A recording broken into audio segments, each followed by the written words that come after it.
Assalamualaikum warahmatullahi wabarakatuh. Hello my student, how are you today? Welcome back Biology with Miss Najla. Now, sekarang kita akan melanjutkan materi kita masih tentang virus. Namun apa saja yang akan kita bahas? Langsung saja kita masuk kepada materi kita. Check it out. Nah, kita kembali lagi pada Miss Najla. Kalian bisa melihat video Miss. Di dalamnya terdapat slide, yaitu peranan virus dan cara penanggulangannya. Nah, sebelumnya kan kalian sudah tahu siapa-siapa saja para peneliti yang menemukan virus tersebut. Di sini kita hanya membahas tentang peranan virus serta pencegahannya dan reproduksinya. Peranan virus bagi kehidupan manusia. Sejak zaman dahulu, virus sebenarnya telah membantu manusia untuk melawan yang namanya penyakit. Tentu saja dengan yang namanya vaksin.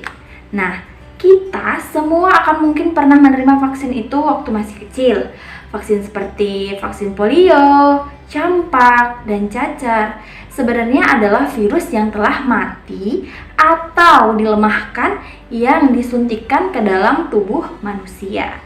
Dengan begitu, sistem imun dapat merekam dan membentuk antibodi tersendiri di dalam tubuh kita.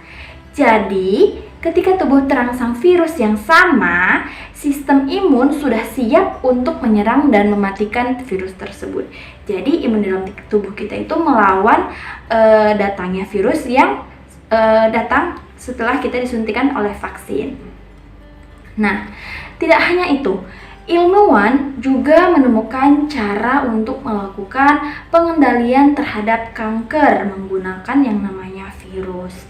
Cell killing effect pada virus digunakan untuk viroterapi yang akan membunuh sel kanker dalam tubuh. Kita lanjut slide selanjutnya. Virus pun digunakan dalam pembuatan antioksin dengan menggabungkan DNA virus dan gen yang bersifat menguntungkan. DNA virus kemudian menghubungkan DNA manusia dengan DNA bakteri, sehingga sel bakteri tersebut mengandung gen manusia kita sendiri yang dapat membuat antitoksin. Nah, virus juga dipakai sebagai bahan pembuatan insulin loh. Tahu kan insulin itu apa? Nah, selanjutnya virus penyebab kanker dicangkok dengan gen penghasil insulin ke bakteri. Bakteri tersebut kemudian berkembang biak sekaligus memproduksi insulin. Selanjutnya, kita lihat dari bidang pertanian. Nah, di bidang pertanian itu, virus juga memiliki manfaatnya tersendiri. Salah satunya adalah sebagai pengendali hama dan serangga. Salah satu kelompok virus, bakulovirus, dapat menginfeksikan serangga dan arthropoda lainnya. Bakulovirus kemudian ditanamkan pada gen tanaman pertanian. Akibatnya, larva serangga yang memakan tumbuhan tersebut akan terinfeksi dengan bakulovirus dan lama-kelamaan dapat merusak jaringan tubuhnya. Selain itu, virus juga pernah digunakan untuk mengendalikan hama kelinci. Di Australia pada tahun 1835, kelinci merupakan salah satu hama pertanian yang menyebabkan kerusakannya lahan. Ditemukanlah virus myxoma yang dibawa oleh nyamuk. Di tahun 1957, sekitar 25% kelinci mati akibat penyakit dari si myxomatosis si virus tadi. Selanjutnya kita lihat dari bidang ilmu pengetahuan. Virus telah lama dikaji, khususnya pada studi molekuler dan seluler. Nah, ilmuwan juga menggunakan virus untuk penelitian genetik, seperti replikasi DNA, transkripsi, formasi RNA, formasi protein, dan lain sebagainya. Next, virus yang merugikan dan menguntungkan. Apa aja di dalamnya? Ada influenza, ada cacar, ada campak, ada hepatitis, kemudian rabies, AIDS, kemudian Ebola, pernah mewabah di Zaire, Afrika tahun 1995. Nah, virus yang menguntungkan itu apa, Miss? Kita lihat, virus dapat dimanfaatkan dalam bidang rekayasa genetika. Tadi itu virus yang bermanfaat dalam ilmu penelitian. Kemudian kita lihat dalam vektor mutasi gen maupun penelitian di bidang kedokteran.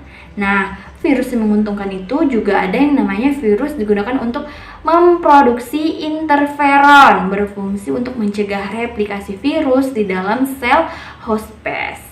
Nah, yang terakhir, virus digunakan untuk pembuatan vaksin, di mana vaksin itu merupakan mikroorganisme patogen yang telah dilemahkan sehingga sifat-sifat patogenitas menyebab penyakitnya hilang. Tetapi sifat-sifatnya antigenitis menimbul antibodi yang tetap. Itulah antibodi kita yang akan tahan virus. Nah, kita lihat bagian-bagian dari struktur virus. Pertama itu ada pembungkus atau selubung kapsid. Kemudian ada bahan inti yang terdiri dari asam nukleat, DNA dan RNA.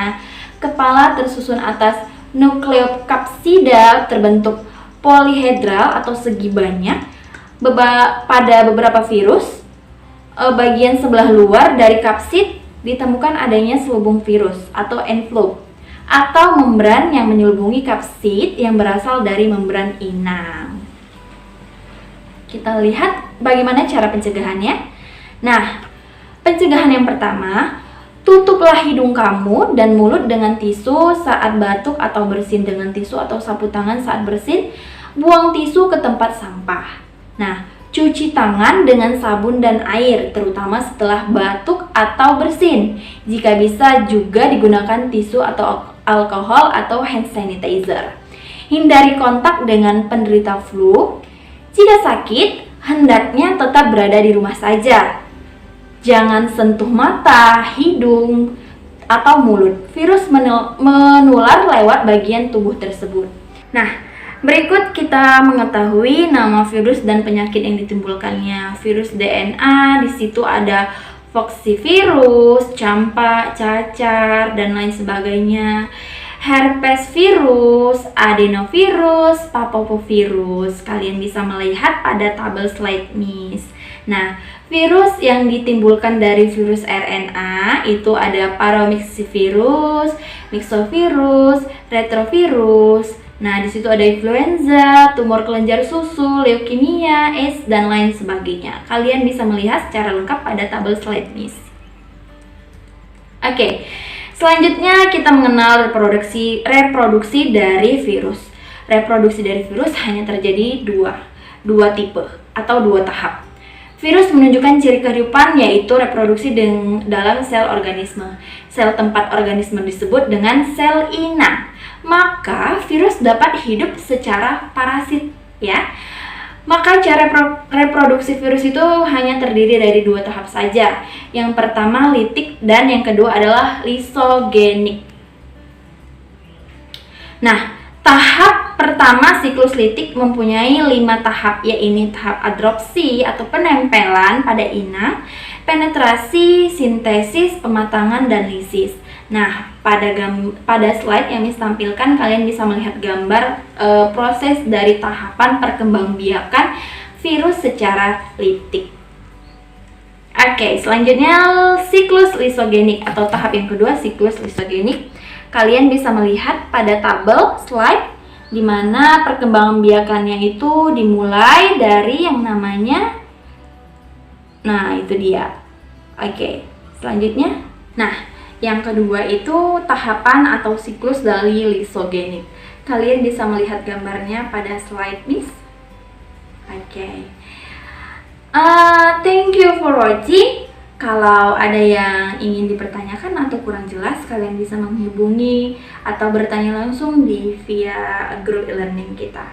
Sekian pertemuan kita kali ini. Billahi taufiq wal hidayah. Wassalamualaikum warahmatullahi wabarakatuh. Bye.